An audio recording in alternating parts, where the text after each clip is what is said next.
एकनाथ शिंदे आणि देवेंद्र फडणवीस पेक्षा मी रवी राणांना घाबरतो असा खोचक टोला बच्चू कडूंनी रवी राणांना लगावलाय। एनडीए मध्ये असणारे सर्व नेते नवनीत राणा यांचा प्रचार करतील आणि त्यांना मी एका मंचावर आणेन आणि त्यांना नवनीत राणांचा प्रचार करावाच लागेल असा इशारा रवी राणांनी दिला होता।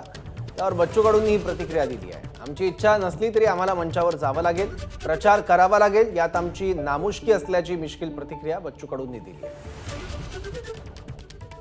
खूप भीतीचं वातावरण तयार झालं। त्यांनी सांगितलं का मंचगाव राहाच लागल। मोठी भीती आहे। कार्यकर्त्याचे फोन आले म्हणे बच्चू काही करून एवढी मोठी हस्ती काही करू शकतो, उद्या आपल्या जीवाला धोका निर्माण होऊ शकते, एखादी चौकशी लावू शकते।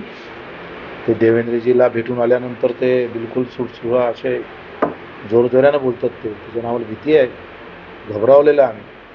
म्हणजे आमची इच्छा जरी नसली तरी आम्हाला मंचगावर जावं लागेल, प्रचार करावा लागेल।